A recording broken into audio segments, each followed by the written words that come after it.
Welcome, everybody.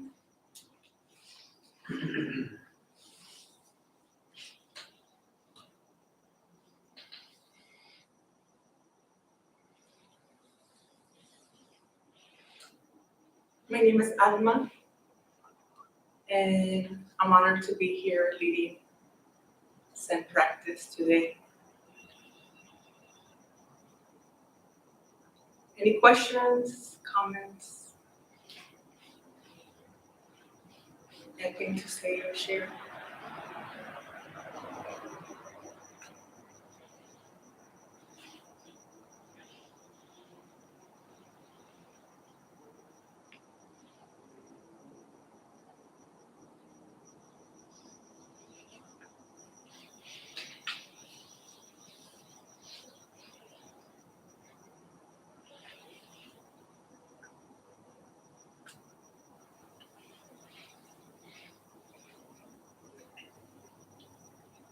I was just thinking, I just come back from vacation and sometimes I think I do this, I try to sit every day, but I was just noticing how when you're in a different mood, it's like almost harder to, it's like a different experience when your mood and mindset is different. You know what I'm saying? Like, it's almost like it's easier if I'm not in a good mood when I'm happier and more relaxed. It's not harder, it's just a very different experience to try to, maybe because you don't want to. And I guess in a way it's harder. It's almost like you don't want to leave that space. Does that make sense? Mm-hmm. Attachment. Yeah. When you're talking about, it's almost harder to meditate when I'm in a space of happiness, relaxation, right? Excitement, happiness, joy, love, all of those states of mind, of being, emotions, cause a burst of energy most of the time, right? Unless you're very controlled and you don't fully experience it. But if you're in the experience, it's almost when I teach kids yoga. I tell them, do you ever experience any emotions? Even if it's excitement and you're too excited to contain that energy, they can relate more to this example than, are you stressed? I mean, adults, right? It's like, absolutely. Kids, it's like, are you too excited for life? Yes! And my parents wanted me to stay still at the Dharma Bhakti because I volunteer for the kids group once per month, right? So it's almost being present to attachment kicking in, and either I want more of this experience, I want less of this experience, especially in the world of emotions, thoughts, emotions, actions. And I get it.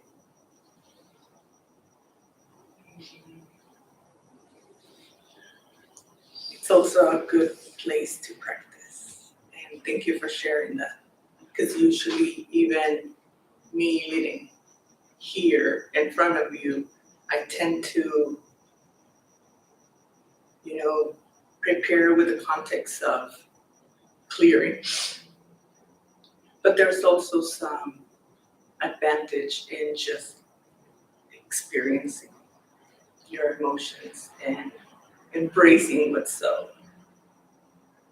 And that's what I'm getting from your share. So it is a challenge.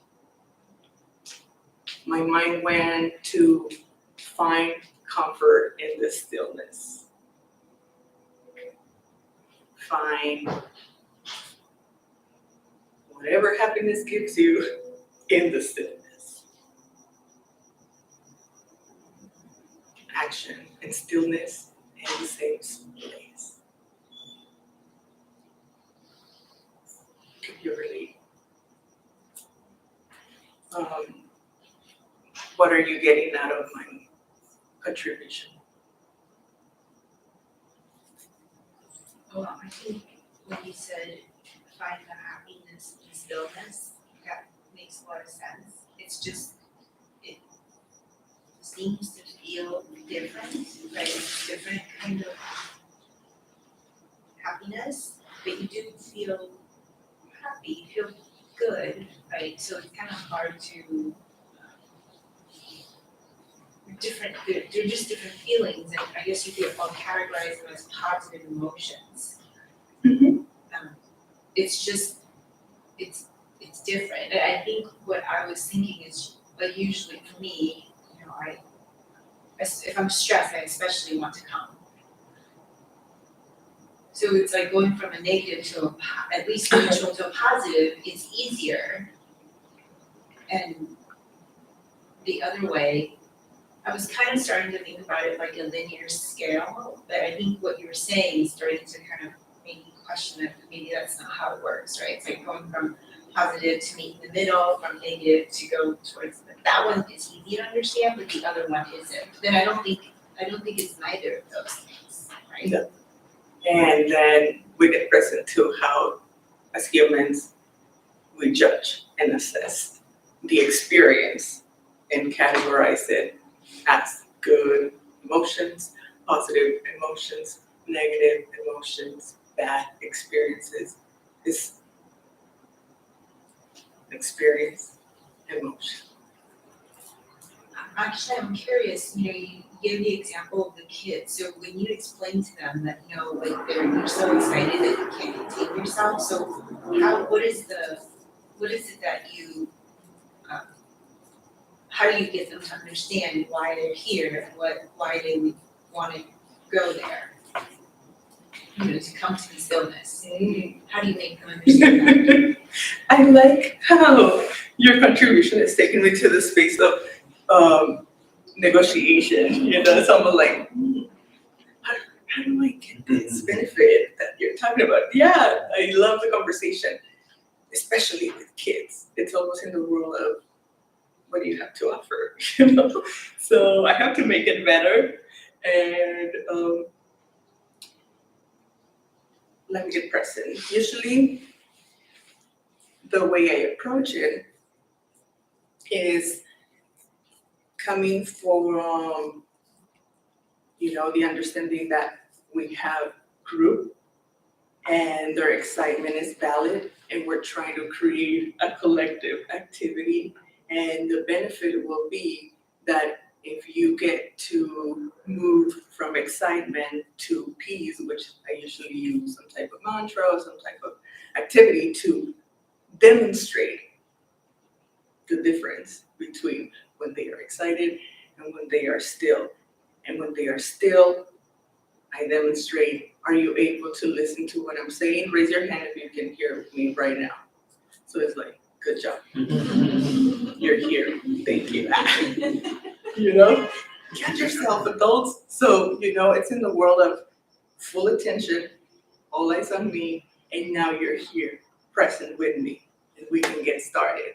So it's almost in the benefit of, oh, okay, because then I have to go play with my friends after this class, so it's in my benefit that we're over, you know, the activities, because I have something else. So it's still in the world of humanity and getting to the next point. However, I'm able to gather their attention, which is what we're practicing here, redirect their attention, and now I got their attention, and we get to create collectively for a moment.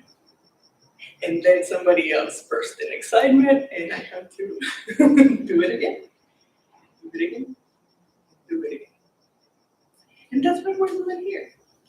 Our mind is like a little child for some of us in many ways.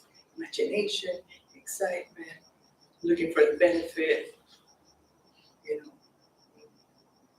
getting attached to what I consider I like, being self-expressed about what I don't like. So it's how I approach it. The same way as coming back to the present moment, because that's where the practice is. And that's the best way I get to demonstrate, by teaching them that that's the way it is for kids, and that's the way it's going to be as adults. A lot of redirection, bringing yourself back to the breathing, posture, awareness. Any questions, comments? I think it's kind of related. This was sprang up for me. I've been meditating lately and thinking about looking at my thoughts, because I have a lot of them when I meditate. Are they pleasant or unpleasant thoughts? Usually they're unpleasant. They're not like really unpleasant, they're either negative or, critical, not like horrible. But then a positive thought came, my thought was positive. Oh, I'm gonna go to this restaurant. I was like excited. It was pleasant, but there's something that, I don't use the word attachment before, there's something that, excitement and happiness and wanting. It can be exciting, you can feel, I'm excited, go on vacation, can't wait. So just how do you how can pleasant thoughts be kind of, not what we're looking for? Does that make sense? Mm-hmm. It seems like it's nice, I'm excited, but it's not really, that's not what meditation is really about. No, it's never about an entertainment or the experience on its own. It's more experiencing yourself and create the awareness. Like you said, it's more in the world of creating your own flow with your breathing and your thoughts. The concept of attachment, I do consider is one of the reasons I started meditating, especially because in the teachings of the Buddha, we talk about how as humans we experience suffering because we tend to get attached to experiences, circumstances, people, you name it. And at a bigger scale, that applies for what we call positive and negative experiences. And it's also in the world of disrupting the pattern of considering that what's out there is separating from me. Because that's the first principle of causing that suffering. And then our ability to constantly categorize. And with the practice of awareness, we're able to recognize when we are being separated or causing suffering. And we don't necessarily evaluate suffering being caused by excitement or looking or seeking for certain experiences, unless we talk about immediate gratification, which is a thing in our culture, and looking for the thing out there that is going to give me the peace and the happiness. So it's always in the world of separation and creating suffering because our attention is on whatever we choose to. So for me, I definitely take on this practice as my access to redirect my attention when it's necessary. That's another reason why I took on Reiki, and I'm a Reiki master, because energy goes where attention goes. So even us redirecting our attention right now, we are redirecting our energy. And you can even experience that, like you were saying, as a different mood, as a different energy, because you are aware. One of the things that showed up for me today, I was very concerned about being cold, so I brought 2 jackets, potentially 3, depends. If you check my car, I'm always attached to my blankets, and I laugh because that's my humanity. So I got really hot during meditation. So, I smile and I get present to myself getting attached to my jackets and over preparing, for something that in the experience it wasn't necessary. So that was my moment of awareness, one of many today. Anything else to say before we continue? Anything to add? Great. Checking the chat. Let's do this again.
Any questions, comments, concerns, complaints?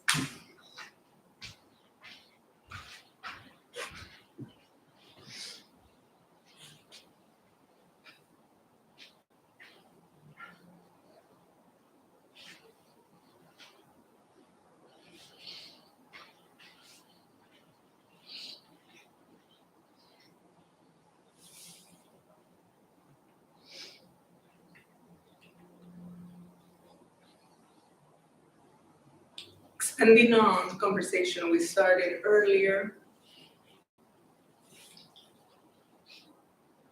for me, meditation is the ultimate practice for impermanence. And I was mentioning to you that is the main reason why I became more passionate about meditating. As simple as enjoying the sound of the crickets to the point that I was making it a drum and enjoying it so much that I did miss it when, silence was present again. Like, oh, I do get attached to little moments and big moments, little experiences and big experiences.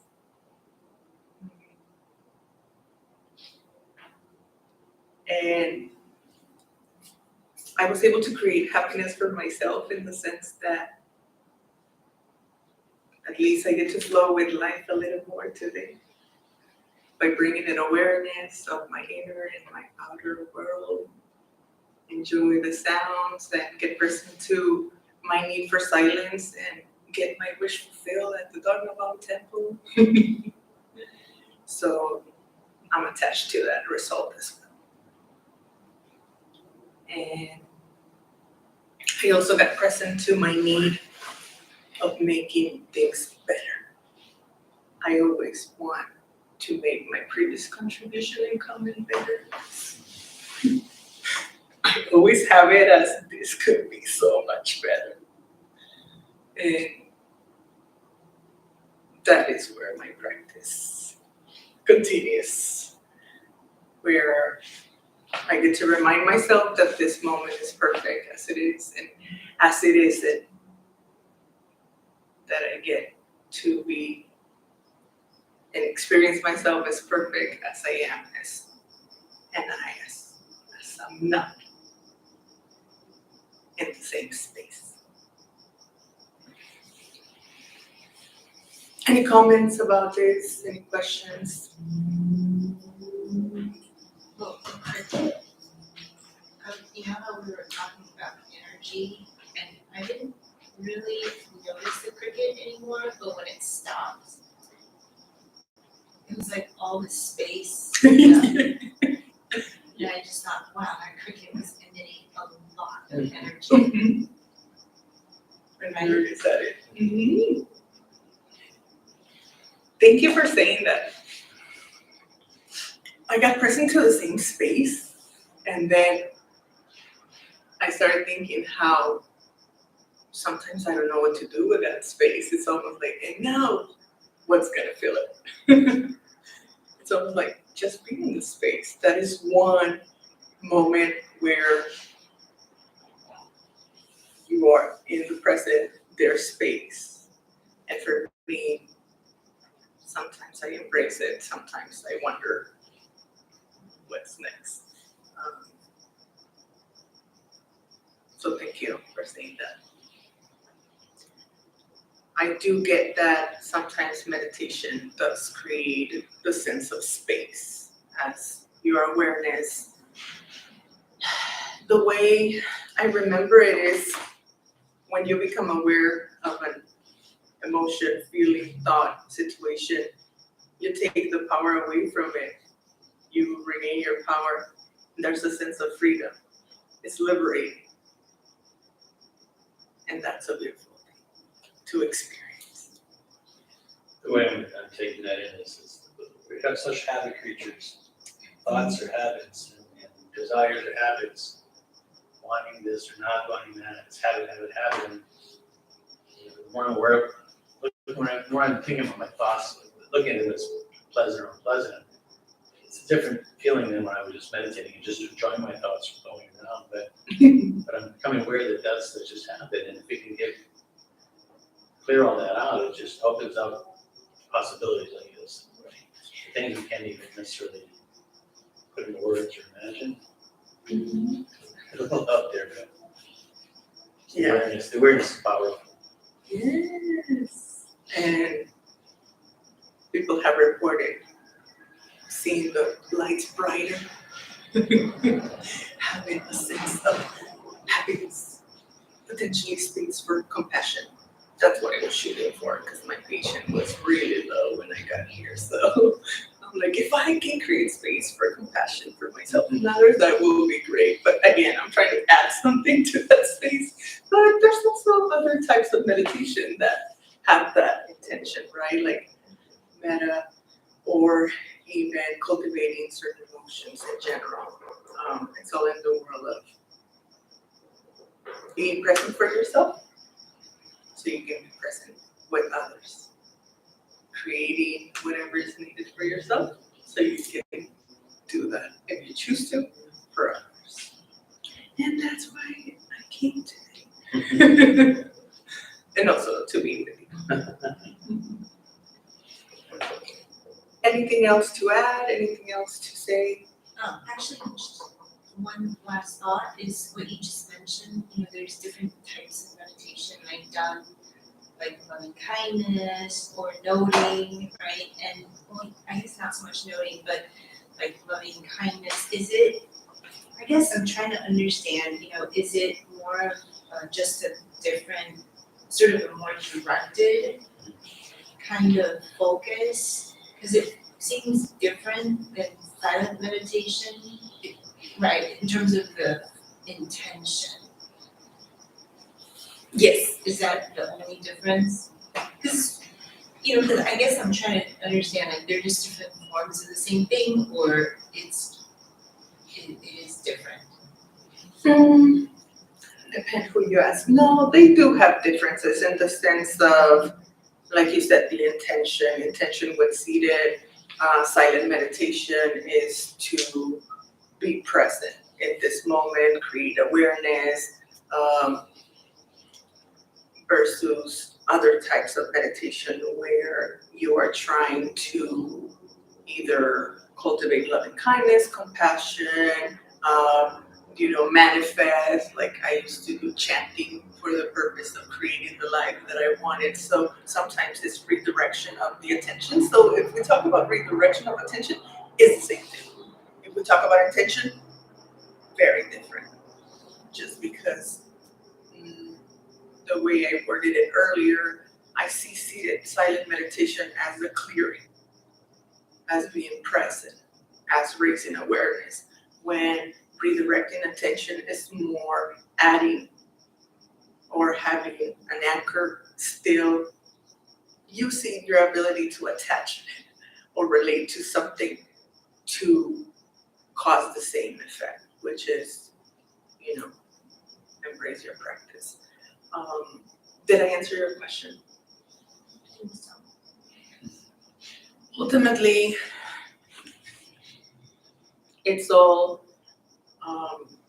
how it's approached. I definitely consider that for me it works a combination of traditional and new age, if you want to call it, in the sense of adding other techniques like breath work, like all of that is not traditional. If we keep it traditional, we're simplifying. When I ask Ken Small, who's also a teacher here for Zen Practice, are you gonna give me a USB drive with everything you know for me to insert it in my brain so I can do these practices? And he said, no, keep it simple. Because ultimately, even though it doesn't feel or seem like that, we are here to simplify. Simplify the perspective and view that we have of each moment. To round that up, why we want to simplify it, can you express in your own work, your perspective, why do we want to simplify? What's the Because Kinda your know, but mind, I like to hear how you explain it. because your mind was made to create, and a lot of that can be either used for whatever purpose or intention you have, but for some of us, we tend to overthink, overanalyze, overcreate, fears, worries. So it's in the world of overdoing it. And in my case, it's losing powers by assuming that my thoughts are something that is not attached to me, when in fact, I'm just not being aware of where my attention is going in those moments. Or I'm totally disregarding my practice and honoring whatever it is that I'm honoring. That happens, I have to be honest and responsible. It does take practice. So it's just coming from that understanding that the mind was made to create, so there's gonna be thoughts for sure. It's not coming from the concept of clearing your mind, it's just getting that your mind has moments of clarity, and then you're having opportunities to practice. Did I answer your question? Can you relate? Yeah, no, just points to express it. Especially right now, my practice is to honor the chaos and the conflict that I am observing around me in this world, and that we're hearing about it, by honoring my inner conflict when I get attached or want to detach from experiences, including my own thoughts and feelings and emotions. So that's where I'm coming from. And, create that love and acceptance, and maybe that's where the other meditations help me, to also expand that to other beings. I can contribute to, to others. Are we complete? Anything else to say? I'm gonna end the stream, and I'm gonna ask you